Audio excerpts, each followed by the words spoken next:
Hey, what's up guys and welcome back to Anime King. And today I'm going to be giving you part 6 of What If Naruto Was the Reincarnation of Gilgamesh. Remember to get this one to 100 likes as usual.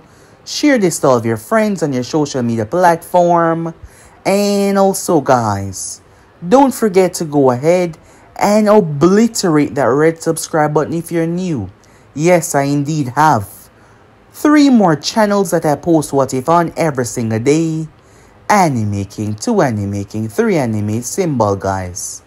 All of the links will be down in the description, so go ahead and obliterate that red subscribe button and become a part of the Anime King family guys. And don't forget to comment down below if you're new so I can welcome you personally. Yeah, so without further ado or wasting any more time, how about we jump right into this brand new episode. Let us begin now guys.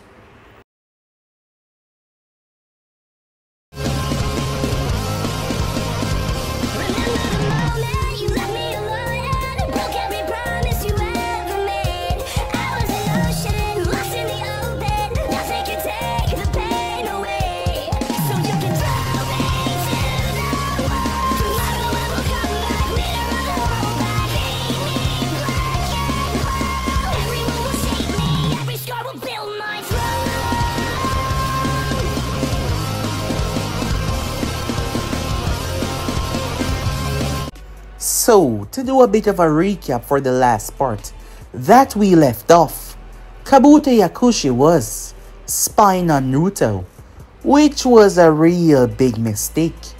Naruto pegged this character for someone not good the first time they met, but now he was locked in, and he was more convinced than before. As both of them went head to head, Kabuto was no match, as Naruto brought him to his knees. Karin, who was a big help in this, asked if he was going to kill him, but Naruto said no, as he went through Kabuto's mind. Naruto found some rather shocking detail about the upcoming Chunin exams. Karin figured that he was going to tell the Hokage, but Naruto had something else in mind, as he wasn't going to tell the Hokage. And he had something else in mind for Kabuto as well, and he wasn't going to kill him. Some time passed after that, as Hiruzen received word. And it was just as he thought. They wanted to speak with Naruto. Yes, they wanted to speak with him, not Hiruzen. The man's name was Toji. He was the leader of the grass. As Naruto had no problem heading over there. None at all, after all. It's not like he feared any single one of them. And as for Karin, he took her away. Yes, he sent her away towards the land of Wave, as he trusts them more for her safety than Konoha. To not let someone hassle her or try to take her away, because if someone tried, he would lay waste to a lot of them. So she went towards the land of Wave, as him and Jiraiya went, Jiraiya representing him because of his young age. Arriving there, they were quickly brought towards Toji, so they could speak to the man. As Jiraiya pulled out everything to show that Karin was a citizen of the village because of the deal that was signed many years ago between the Uzumaki and Senju, and that deal that passed down due to Naruto's mother becoming a Jinchuriki. However, Toji had something to say about all of it, trying to put a spin on things, as he said that Karin had a good life here, and her friends, they missed her. Yes, he was pissing Naruto off. Slowly by slowly, Naruto was losing his cool. However, Jiraiya also saw it as well. This man was never going to budge. Naruto had enough as he slammed his fist on the table. He warned him that if he came after Karin, that he would return here and he would start with him before wiping the goddamn village off the map. Naruto was dead serious about his actions as well. Toji tried to make it seem like, well, they were trying to bully a smaller nation, but Naruto told him that he did not give a damn. And if he wants someone to take it up with him, the head of the Uzumaki clan. As they left, Naruto expected Jiraiya to be pissed, but the man was actually understandable. Finally, he was on his side. However, it wasn't so more on his side, but Jiraiya knew what would happen if Karin went back to that village, so it's best if she just, well, stayed, as they had to go back and report to Hiruzen. Jiraiya was able to calm the man by telling him what was going to happen if they release her back in their custody, even for a day. The whole world was aware of it by time the tuning exams came around, as Toji made good on his word, making Konoha seem to be a bad guy and making Naruto seem to be a bad guy as well. However, Naruto did not care what they think of his image, as he did not give a damn what they say. After all, they were nothing, just a small village that could not compare to his might. When the day finally came, Karin was here, but she wasn't alone. She was being guarded by two hooded figures, as they stood behind her rather calmly before taking a seat, as Naruto was nowhere to be seen. As the exam proceeding begins, the battle was rather ruthless, especially for Neji. Neji hated Kumo ninjas because of what happened with his father. Hayashi Hyuga took notice of that as well. As the rest of the matches take place after that, when it was finally time, Sasuke showed up, as he was thinking that he was late, but their match was still not ready yet, as it was Naruto's match to begin. Yujito made her way down there as Raikage already watched two of his students lose, so he expected Yujito to come out on top, as she started with Naruto. The both of them were looking forward to this. They started to clash against each other, as Naruto was surprised by her speed. She was able to outplay his blades, not to mention when hers made contact with them, she was able to disrupt the explosion, using a special wind around her blade to distract Naruto from seeing what it actually was. Once the wind was removed, when Naruto figured it out, she attacked him, and she sliced him. However, she was upset because at the last moment he allowed it to happen, as he told her that this was the first time he was getting wounded, and he believed that she had the capability to actually give him a good fight. However, her blade was not fully unlocked. She was confused by that as she released the full power that she thought she was capable of as she clashed with Naruto, but she soon realized that she was dealing with a goddamn monster as he released his power upon her.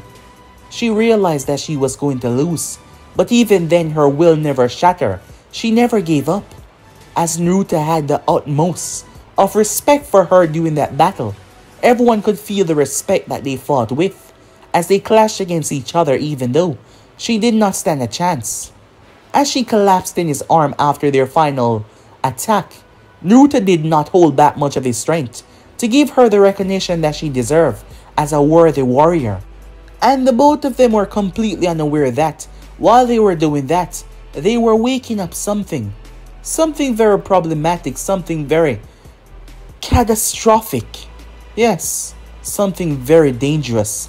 They were giving life to something that had been devoid of it for a very long time.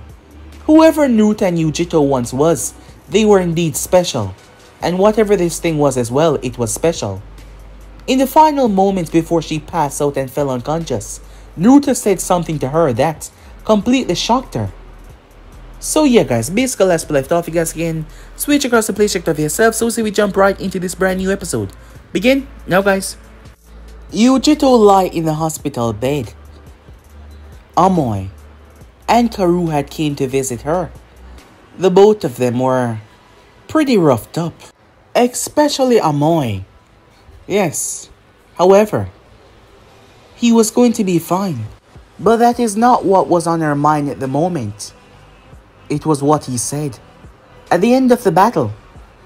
Flashback. Yujito was feeling unconsciousness overtake her as she was in Naruto's arms. She was about to pass out any second now when he spoke. So this is what that old pervert was talking about. Understanding the feelings of love and caring for someone.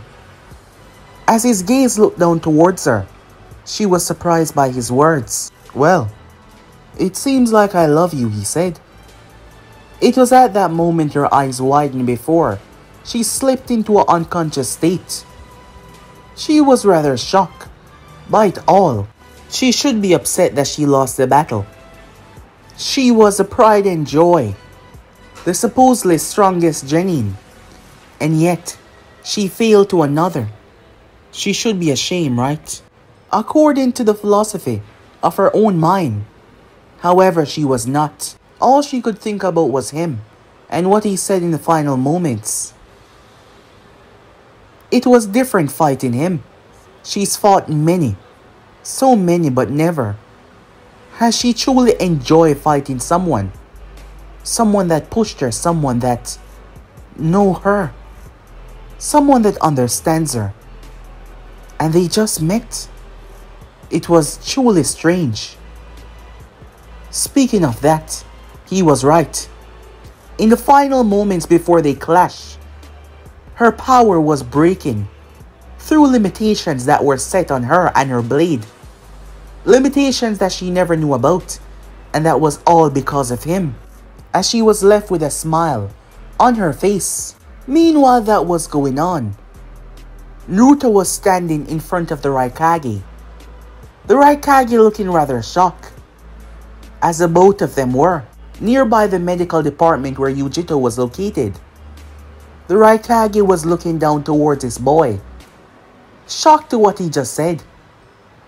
A few minutes earlier, there was a break.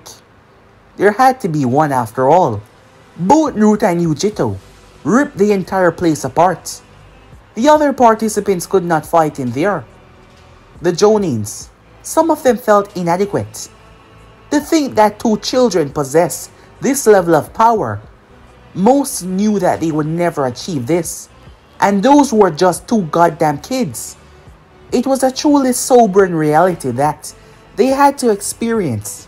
The Raikage was making his way to see Yujito. After that battle, he had to say he was disappointed. He thought that she would be the one to dominate this fight. That she would be the one to show Konoha and the others that Kumo was great.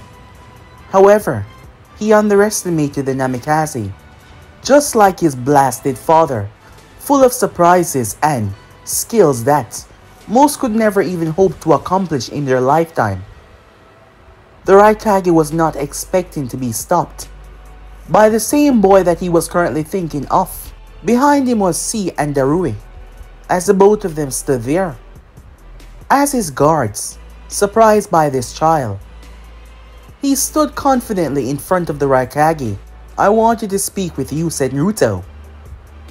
"You wanted to talk with me?" The Raikage said, surprised that the child would approach him. "Yes," Naruto said. "I know that you have your problems with this village that has spanned back to countless years. However, I do not really care for them and what has happened in the past." The two guards were rather shocked by how confidently the kid spoke. Not even looking away, he looked directly at the man, without even battering an eye. The Raikage remained quiet, listening to the kid, surprised by his courage to stand up to someone like him. "However, I've taken an interest in Yujito," said Naruto. "In fact, I think that in this entire world, and maybe beyond, she's the only one that will be able to give me a good fight. Well, when she reaches her potential. Perhaps I even love her as well," said Naruto. The three men were rather shocked by his words, as C wondered if he understood what the word love meant. The way he dropped it so casually, like it was just a part of his sentence and nothing more. Nothing to consider doing with feelings. Darui was thinking the same thing. However, he wasn't putting that much of a vested interest in it though. The Raikage, for the first time in a long while, found himself rather surprised. "That is why I think it's best that you put aside your past grudges with this village. As you've clearly seen down there, the power I wield at my fingertip. I'm sure that a partnership between our two villages can prosper in the future as something very great," said Naruto. "And given the status that this village wield, and that my last name alone wield, you will be getting a great benefit for yourself."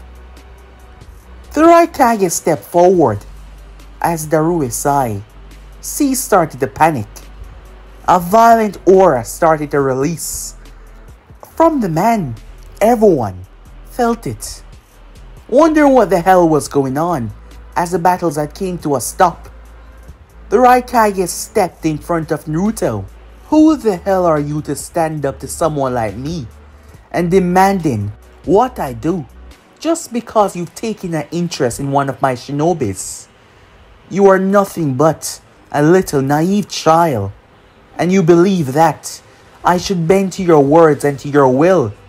Tell me, what gives a brat like you the right to even step to me?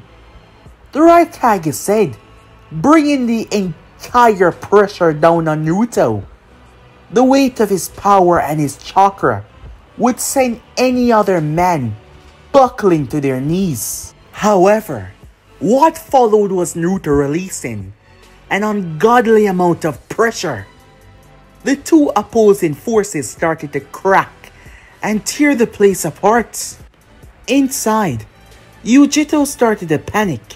What the hell was that? She felt this before. It was a Raikage.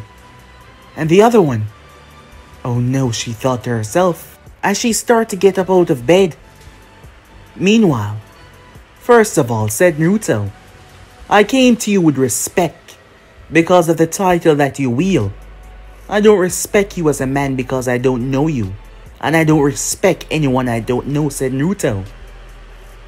It's rather rare for me to step to someone, showing them respect. However, you disrespected me, something that I will not take, Kage or not. So it is simple. Watch your tone when you're talking to me. As Darue had a shocked expression on his face, C eyes widened. It wasn't just Naruto words, but the power that he was releasing. The Raikage hand thrust forward and slammed on Naruto's shoulder. His intention to bring Naruto down to his knees. However, to his shocking surprise, Naruto caught his hand with his own. And with a surprising and shocking display of strength, Naruto stopped it. Boss, you guys are really causing a commotion, Darue whispered towards him. As they both turned to see, Konoha ninjas gather, some of them looking rather panicked. Even the citizens were scared out of their mind. As Naruto and the Raikage both released the pressure at the same time, the Raikage turned towards Naruto as he pulled his arm back. He was impressed, I have to say. Standing up to me is not an easy feat. A child like you mustering the energy and strength to do so. You are no doubt in my mind his son, just like your damn father. And even though you came to me with a rather demanding speech, just like him, you're trying to bring unity and peace. However, it doesn't matter if I'm in your village or not. It isn't wise to speak to someone like me like that. That is how children like you die, he said. But you have guts. I'll give you that. He stepped past Naruto as Naruto allowed him to pass. Both C and Darue could see that the Raikage respected the boy for standing up to him like that. However, Naruto wasn't given an answer. But in the words, the answers lie. Yujito? C said as he saw her at the door, looking rather exhausted. As she looked around, she felt the two forces collided and she was terrified in what they were. The Raikage told her to get back inside, as she would just overstress her wounds, which were healing rather fast after all. Her body possessed special healing properties, and that wasn't the only factor about her. She was also a Jinchuriki as well. Just like Naruto, the two are the same in one. Hiruzen called Naruto immediately to ask him what was that. Hiruzen found himself speechless to what Naruto did, as he just told him to go back And don't do anything else stupid. He begged him, literally. This kid would really be the death of him. Time skip. Raikage Dano Hiruzen said about what happened earlier as the Raikage arrived back. Yes, that was quite the spectacle, the Kazekage said. An immense show of power. Do not worry about it. The Raikage said, if there's one thing that kid possesses, it's guts. The Raikage respected people who can stand up for themselves. Someone dropping to their knees and bowing out of fear and desperation was something that he did not respect one bit. Yujito had returned by the time the break was up. She was still not fully healed. Not at all. However, she was able to get to the stands to see the other matches take place. Glancing back up to the booth, she could not see him, but she knew that he was inside. That is when she realized that she was sitting close by, next to the redhead girl. She turned as Karen gave her a friendly smile. It's you, said Yujito. The one he's always with. I'm Karen Uzumaki. Wait, Uzumaki? That means, we're only related by the last name. Karen said, explaining. Oh, said Yujito. This girl was always close by Naruto. On multiple occasions. As she started to feel a strange feeling, thinking about that. You know, I never thought I would see it. Karen started to speak. See what? Him respecting someone as much as he respects you. What? Said Yujito. In the battle, the both of you fought with respect as well. Even you. However, usually he does not. He does not waste time with opponents that he doesn't care about. He doesn't draw his blade with his hand, as he felt it to be waste on them. He simply bombards them until there is nothing left. But with you, it's different. He fought you with respect. You might not think much of it, but it is something quite great. Hearing that, Yujito glanced up, as his words fluttered through her mind. As for the Raikage, he had spoken to her about the match. He did say that he was disappointed of her loss. However, there was still room for improvements. And the next time they were to face like that, she would win. She was surprised him saying the next time, but he did not elaborate. She did ask see what went on out there, as he told her. She was shocked that he said that straight to the Raikage about love. C used it to tease her, as she tried not to show that it affected her, but it did, greatly so. She really needed to talk to him after this was over, to understand what was going on through that stupid head of his, saying something like that, she thought, as she found her cheeks becoming slightly tinged and heated. Once Sasuke Uchiha was not happy. No, he was not happy in the slightest. For the simple reason that Naruto was getting all the shine. Every single person was talking about him. Some of them even forgetting about the Uchiha. The power that Naruto possessed had put him over the map. Not even on it, over the goddamn map.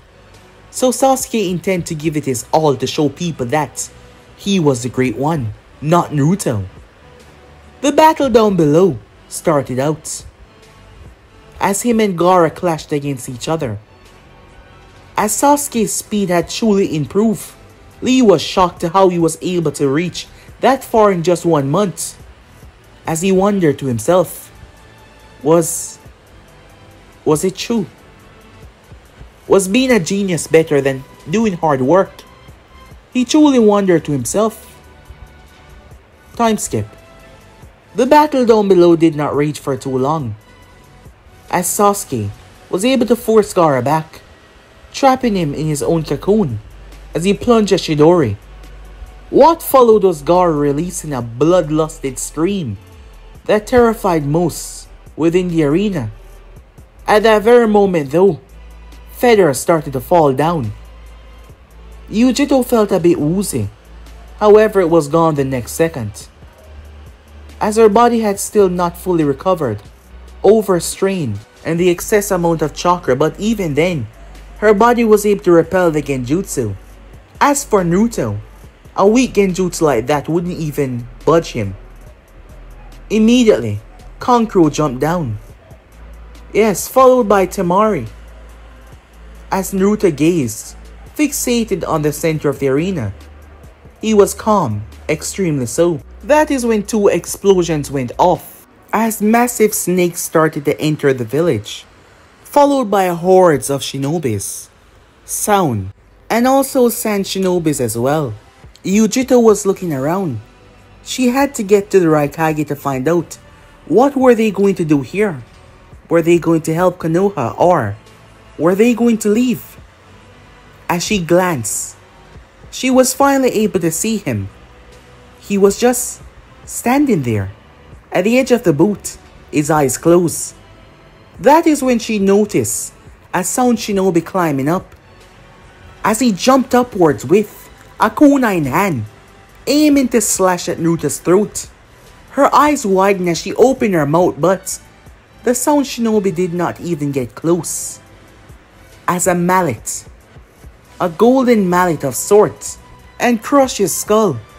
Down below, Karen was looking around as the sound shinobi tried to get close, but the person behind her, he pulled out a blade, a short, flat blade. He bisected the man without hesitation, as the other one reached and grabbed the shinobi by his face before slamming him through the chairs, crushing him. As they started to get Karen somewhere safe, Yujito took her eye off the ball as she was focusing on Naruto.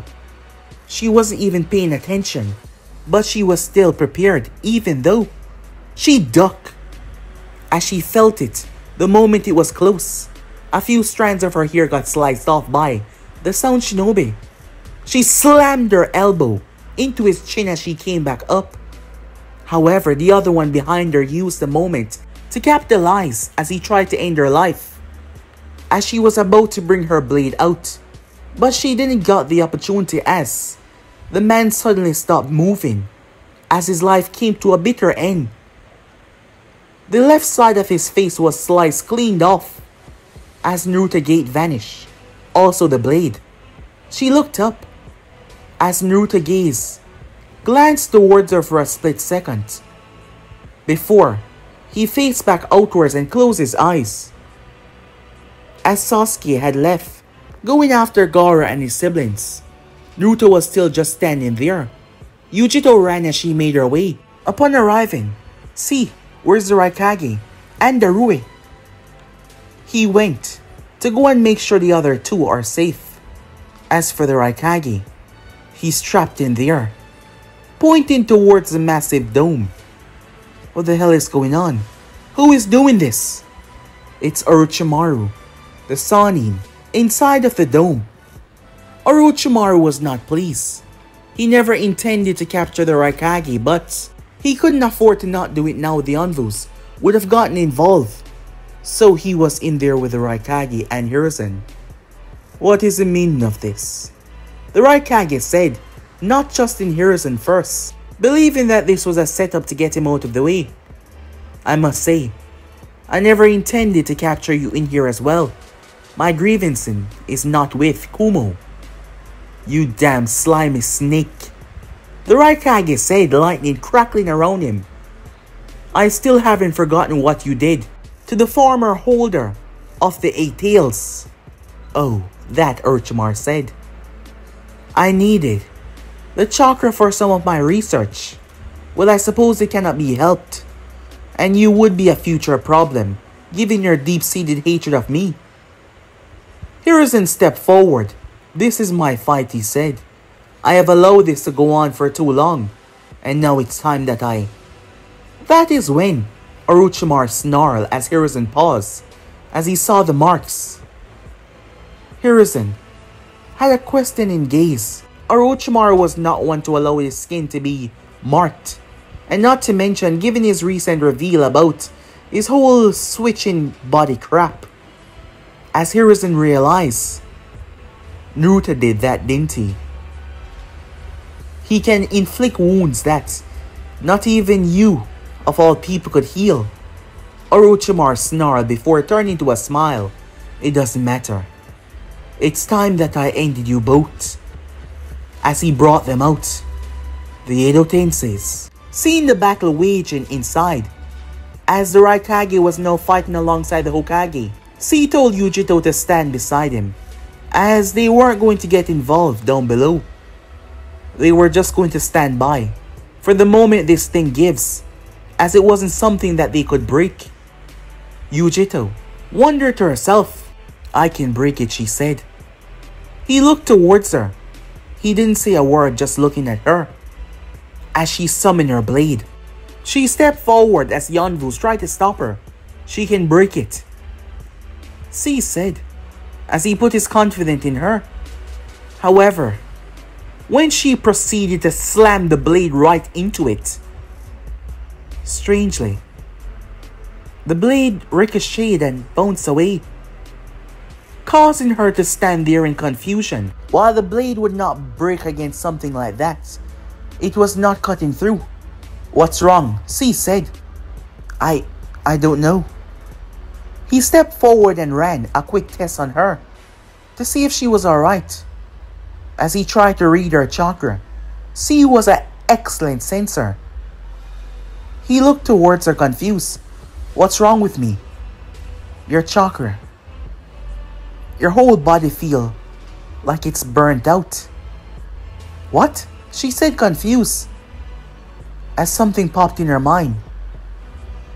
What's wrong? He asked. Do you know what caused this? She remembered pushing her limits. The limits that she's never gone into before. Perhaps she overextended her reach and it burnt her out. She could now feel it. Before, she could feel a connection with her blade, but more than before, now she could feel a deeper connection, and she could feel that she overdid it. She tried to release it all at once. That buildup of power in the last part of the battle between her and Naruto was her pushing her blade to the max, and doing so she burnt herself out and burnt out her connection with the blade. It even affected her as well, as her chakra felt like it was all burnt out, which would mess with her abilities and things that she could do. So unfortunately, she could not pry it open. She cursed at this weakness in her form. However, she could feel that if she truly unite with this blade, something like this would never ever happen again. She always felt like she lived a life before this one. Perhaps that body that she had in that life was perfectly fitted for that. But this new body was not truly adapting to that situation just yet. Well, it started to after she unlocked the potential that her blade can truly wield at. However, she was still unable to break through. As Darue sent the signal, him and the others were safe. So for now, it's best if they just stay here, waiting for another alternative. As she snapped her gaze around, he was no longer where she once saw him. That is when she saw a monstrosity rise within the forest. It was the One Tails. A few minutes earlier with Naruto, Naruto had completely erased his conversation and him inflicting wounds on Kabuto out of his mind, as Naruto did not realize how strong his mind manipulation was, because he never truly focused on that. He put messages in Kabuto's head for him to speak to Orochimaru as everything was alright, while he did not take full control over Kabuto to make him turn into a slave or something. Kabuto reported to Orochimaru, as he was under the assumption that he was never caught and that everything was alright. His job was to gather intel on Naruto, to understand the boy more, and he relay and replay everything back to the Sannin. However, all of that was just for his benefit, as Naruto knew that he was there, While he thought that he was the world's greatest spy, there was a reason Naruto tell no one about this. Konoha was getting a bit on his case, as they were seemingly thinking that he might turn traitor one day. He was going to put all of that to rest. His attitude was a problem, but he would never change that. He physically could not, because these people, he truly saw them beneath him. As Naruto watched and waited for the right moment, he intervened before Sasuke could die, as he sent Gaara sailing. Sasuke looked up angrily to be saved by him, as Sasuke was not doing so good. Naruto chopped him in the neck, knocking him out. He picked him up by the back of the shirt. That is when he saw the others. Kiba Inuzaka. There was Shikamaru Nara, Sakura Haruno, as they were sent by Kakashi. Naruto dropped Sasuke, causing Kiba to catch him. "Take him and leave," said Naruto. "Wait, what about you?" Sakura said. "I'll be just fine. Now go," said Naruto. "This is about to get a lot more dangerous than you guys can handle." They had to listen, as they took Sasuke and left, confident that Naruto could take care of himself after what they watched. Gaara came shooting back out of the forest, but Naruto waved his hand and Gaara was assaulted. "Come on. Release that power inside of you. Show me the power that you truly possess," said Naruto. As Gaara tried again, but Naruto deflected him once again, causing him to lose his cool on sanity. As he got crazy, Gaara exploded with raw power, releasing the Shikaku as he went to sleep. Now that's what I was looking for. Naruto stood there, allowing the Shikaku to move, even fire off a few shots against him, as Naruto dodged them rather easily. I suppose that should be enough, he thought. Naruto held his hand to the sky, as a large gate opened up, just like what happened in the Forest of Death. "Be gone." Naruto dropped his hand. The weapons came out. Shikaku was assaulted. Ranging from different techniques, his body was blown and ripped asunder. The beast's regeneration was not fast enough. As the explosion threw Gaara, he crashed hard. It all happened, and it was all over with in a matter of seconds. As Naruto stood there as calm as ever, he descended down. Gaara started to back away. "No, I won't allow." Naruto wrapped him up with his chains, as Gaara struggled to move, but unable to. That is when he saw the other two, his siblings. So he wrapped them up with chains as well. They tried to fight it, but they were not playing on the same league. Not at all. Stepping towards Gaara, Naruto rested a hand on his head. The beast would take over, because his mind was so weak and pathetic. As Naruto was able to mentally block Shikaku, his mind manipulation ability was stronger than he thought. As most of his abilities, he did not use them often because there was no point. Gaara fell asleep. As for the other two, Naruto simply allowed the chain to squeeze their throat until they ran out of oxygen and they passed out. The chain still holding them, Naruto ascended up in the heavens. His power then started to fluctuate, causing everyone to gaze up towards him as they all saw him. Naruto held his hand out, and this one was far larger than the others. Thousands. Everyone started to panic. Thousands. As Naruto's gaze swept over the entire place, Kabuto Yakushi started to move away, clad in an Anvu mask. He started to move away as he was still pretending to be amongst Konoha finest. All the Sound and Sand ninjas started to panic. They saw the One Tails one moment and the next, it was gone. it was defeated that easily. And now, all of that wrath, all of that godly power was coming for them. It came down with speeds that these inexperienced, worthless garbage, all in Naruto's opinion, could not possibly dodge. The Sand Ninjas were lucky. The only reason Gaara was alive, the only reason why the Sand Ninjas were still drawing breath, was because Naruto knew that it was a setup. Orochimaru was using them. And the Sand was an ally of the village as well. C was shocked. Amoy, Karu, Darui, Yujito. They watched as every single Sound Ninjas was laid to waste. Minutes. Remembering what his father did, wiping out thousands just like that. And he proceeded to do the same. Every one of them. The blades, they didn't work as straightforward. They moved to his will. They came down with a vengeance and a fury, slaughtering all in their path. And the targets were the Sound Ninjas. All the Konoha ninjas paused as they realized that the enemies had been neutralized. Wait, what about the Sand Ninjas? Listen to me and listen to me well.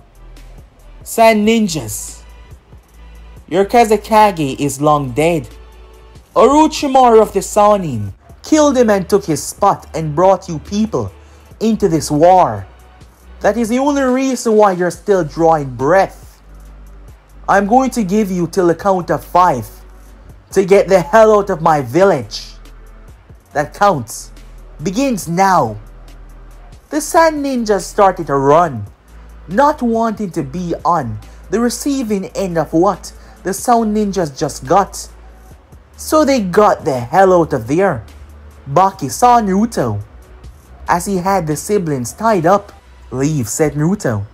Give them to me, Baki said. I was going to hold them as hostages, but I suppose this won't hurt. After all, the Sand has a long way to repay to regain Konoha trust for allowing themselves to be this easily manipulated. So I'll give them to you, as Naruto dropped them. He did not show any courtesy of making it easy as they drop rather painfully. Now take them and get the hell out of here, before I change my mind. Baki called one of the other ninjas to help him, as he glared up towards the blonde. However, Naruto looked down towards him like he was simply a piece of garbage that wasn't even on his radar. As Naruto's move was rather strategic, for them to remember that they stood absolutely no chance, and the only reason why they were still drawing breath was because of him. So handing him over was a strategic move to show that he could capture them at any time that he wishes. Naruto actually felt insulted by Orochimaru, by the Sand. Even after knowing who he was, they truly believed that an attack on Konoha could lead to destroy the village with him being here. He was insulted that they think so little of his strength, and that they think so little of Konoha as well. However, he was going to make sure that no other nation think that way ever again. As Naruto arrived, he simply materialized in front of the Anvus. They tried to stop him from making contact with the barrier, given the fact that it turned one of their people into ashes. The Sound 4 ninjas thought that this was going to be an easy kill. The idiot was going to place his hand directly on the barrier. Naruto held his hand out as he did not touch the barrier. A blade materialized in his hand. It was known as Gram, the holy sword, the sword of the sun. It was golden, with a short hilt and a very long blade. It is said to be the strongest demonic sword that equaled the strongest holy sword. Naruto plunged it as it ripped through the barrier like it was paper, ripping open a gap. C and Yujito arrived to the section where Naruto stood. Before they could question him, he stepped inside, and the barrier once again closed up behind him, the sound for efforts of doing so. Naruto held Gram in his hand. As heat started resonated from the blade, there was no flames. The blade was just producing a heat that was truly unnatural. With a single swipe of the blade, Naruto burned every single massive trees and roots that was blocking the path. All of them were burned with a single swipe. As he stepped forward, the blade disappearing. Naruto arrived to see the Raikage surrounded by lightning. As he seemed to be surprised, Naruto then saw the first Hokage. His soul was being ripped out by Hiruzen, but that was a clone of Hiruzen. As the body disassembled, the real Hokage was standing in front of Orochimaru. As his life force was fading fast, Naruto felt a cold sensation and looked up as his eyes focused on the Shinigami that was standing there, a mythical being that could not be seen by anyone except for the one that summoned it. However, Naruto could see the beast rather clearly, his red eyes looking towards the god of death. The Shinigami looked towards him with a strange look. It did not care for mortals one bit, and yet it looked towards Naruto with a spectacled gaze. Naruto stepped forward and arrived right beside Hiruzen's side, using super speed as the man fell. The Shinigami had done its job. Naruto caught Hiruzen as his life force was fading fast. Seeing Naruto though brought a smile to his face, as he thought his last sight would be Orochimaru. He grabbed onto Naruto's shoulder with the remaining strength that he had left, and pulled him down as he whispered in his ear, "Take care of the village." That was his last words, as he died right there and then in Naruto's arms. The Raikage was still standing there. The Raikage was forced to take on the second Hokage while Hiruzen took on the first, Orochimaru intervening again and again.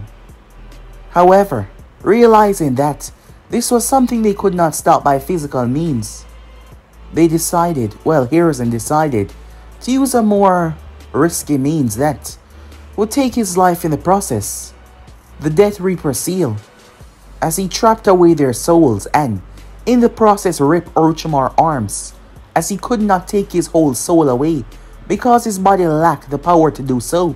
As Naruto held the old man, he respected him. He died for a worthy cause, serving and protecting his people and protecting his village, as that is the definition of the title of the Hokage, giving it all for the people that you promised to serve. So yes, Naruto respected Hiruzen greatly.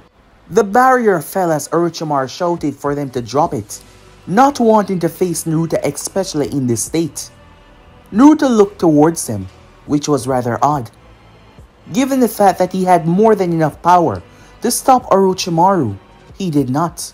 He allowed him to leave, Orochimaru making sure that they wouldn't be able to follow, as the sound ninjas released smoke bombs and explosives. Naruto stood there completely unaffected as the Anvus swarmed the moment that the barrier fell, as they saw Naruto holding on to Hiruzen.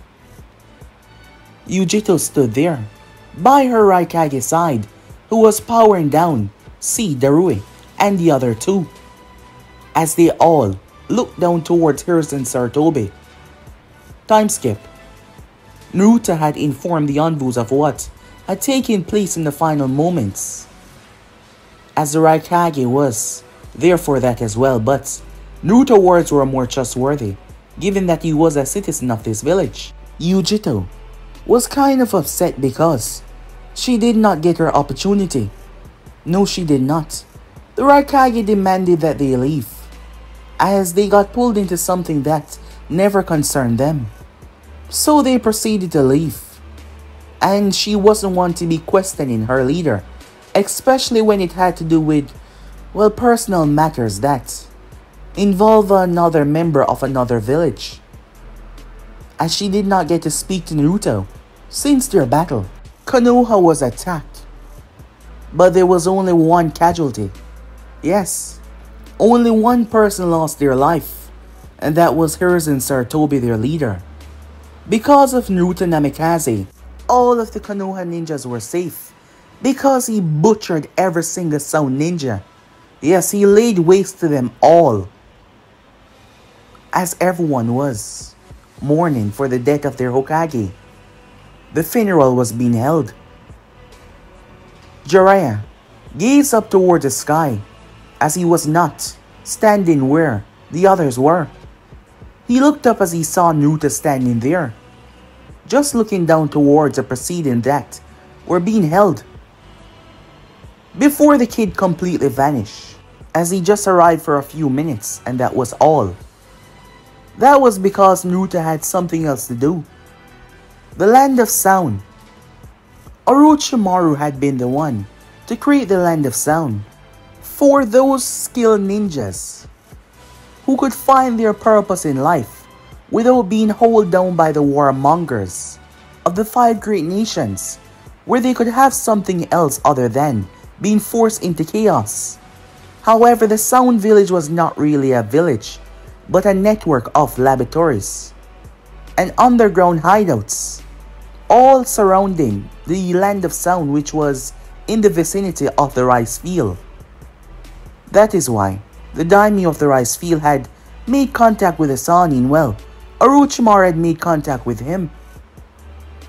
Well, the meeting that was disclosed between them had not been released to the public, but given Orochimaru, there was no doubt that he threatened the man. Well, to probably hand over some money for what he was creating underground. Perhaps. Well, it was a definite yes. Orochimaru did not bring the full force of the Sound Ninjas to Konoha. He did not bring them all, fearing exactly what would happen. Well, the outcome of what happened. So he did not bring them all. There was still quite a lot of them, especially in different hideouts. The place was large after all, and Orochimaru had other hideouts, as they were not expecting anything so soon. Not at all, to be quite exact. However, Naruto was not a very forgiving person, and he felt humiliated, and that was one of the worstest kind of Naruto you could deal with. One that felt humiliated by someone who was weaker than him.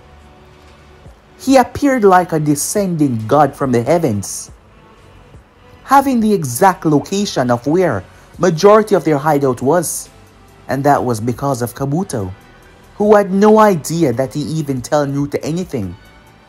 Everything was going peaceful until it seems like the sky opened up. Naruto did not hold back, releasing thousands.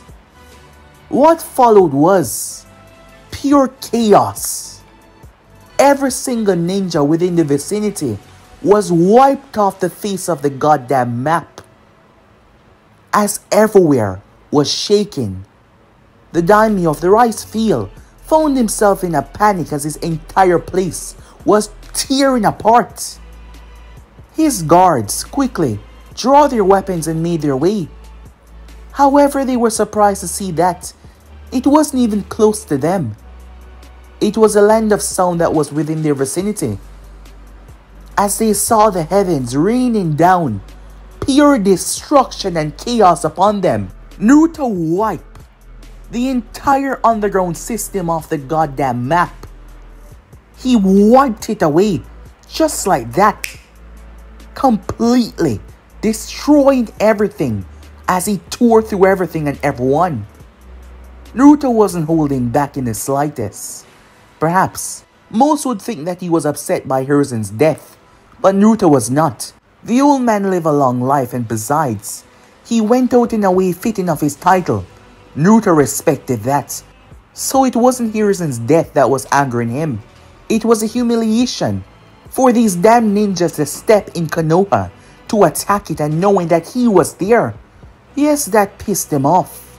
And him being rageful and wrathful was something that was bad for the entire world. The daimyo of the rice field. His guards came out as Naruto landed close by their area. However, he wasn't even looking at them. His back was turned as he placed his hand on the ground. "Good," he said. Naruto then turned as he looked towards the guards that had came out. Naruto held his hand up as he seemed to be distorting the space around his hand. However, what was really happening was he was creating a field around their entire location to spare their life for what is about to happen, from what he was told by the boy Kabuto. The daimyo was forced into this, as the location that Orochimaru had used to form his underground tunnels belonged to him. However, there wasn't a damn that he could do about it, as Naruto intended to make sure that all went away. After successfully creating a field to protect them, Naruto raised his hand, and what followed was something that would mark the entire land forever. Time skip. Word reached Konoha rather quickly. Yes, really quickly, as it spread out through the elemental nation. Countless people live close by to where the land of rice field was. After all, they produce a high quality rice that was shipped around the entire elemental nation. So yes, word was immediately spread. A young girl that worked over towards the rice field section was looking down. It was pure destruction. A crater as far as the eye could see, spanning with boulders and dirt. Every single underground system was raised up and crushed. The land started to refill itself as many of the side areas started to fall in, causing it to fill back up. As the once underground labyrinth system that spanned over a large section and even went to the land of grass nearby, all of it was gone. Everyone had witnessed and felt the entire place shaking uncontrollably. Every single life force that was resonating inside all of Orochimaru's people, those that he had left behind, their life was snuffed out just like that. Naruto was not playing, not at all. Word reached all over as Konoha was shocked, as they had nothing to do with this. They didn't even know anything about this, just to wake up one day and find out that every single remnants of the sound was gone. The sound village was said to be a prominent village by itself. That is what they used to enter the Chunin exams. However, they were wrong, it was an underground labyrinth. However, to many, they believed that it was a village, and Naruto had just wiped that goddamn village off the map like it was nothing. Toji, who was seated within his office, found himself regretting the actions that he had made. Toji had put a hit on Naruto's head for an extremely large amount of money. However, after just hearing what had followed with the kid wiping the land of sound off the map, erasing the entire village, Toji was worrying about his own and his life as well. Naruto did not return back to the Hidden Leaf, as none could find him. Jiraiya had no idea where he was. The kid was just gone. Meanwhile, that was going on, Orochimaru was in a bed. The Sannin was in pain and he was furious. So much has happened in a short amount of time. For one, his entire underground system, the Land of Sound, was gone. Secondly, countless others of his base were being wiped away.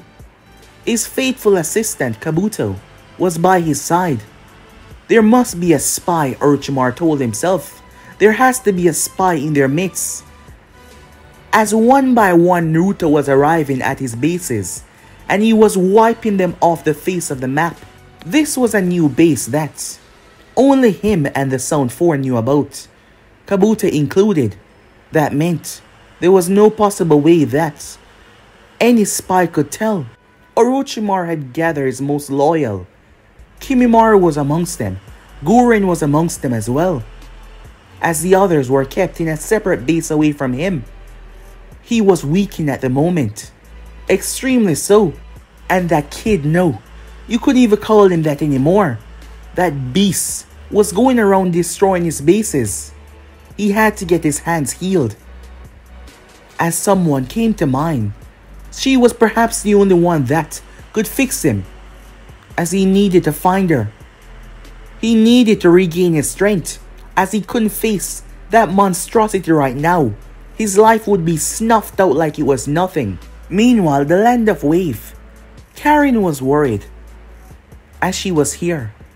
Karin had made a lot of friends here, but that wasn't the point right now. She was worried. She heard about what was going on and what Naruto was doing. He was upset, really so. That was the only reason why he would even go around doing something like this. Unfortunately, there was nothing that she could do, as she wasn't able to contact Naruto. She hadn't seen him since the Chunin exams, where she was taken away for her own safety, as she was worried about him. However, while most was completely afraid of Naruto, most within Konoha was, well, they respected what he was doing. The land of sound with the sand marched into their village with the intention to kill them all. And Namikaze stepped up.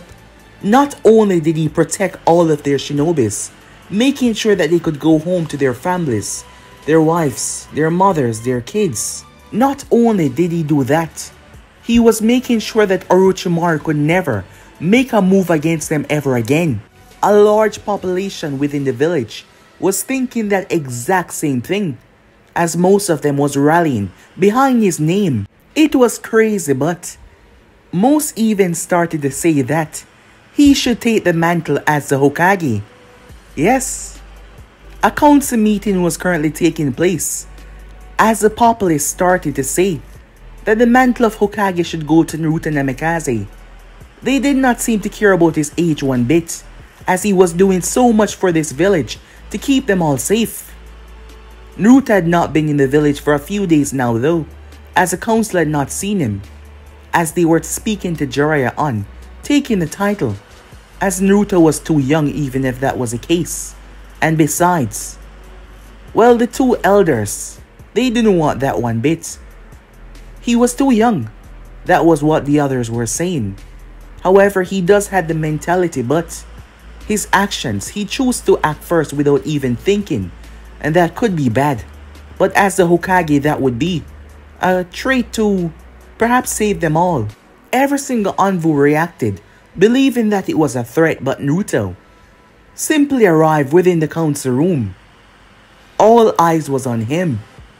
As he looked at each and every one of them, Jiraiya had an exhausting look on his face. He was speaking to each and every one of them when he spoke. "We need to talk," he said. But guys, the end subs right here.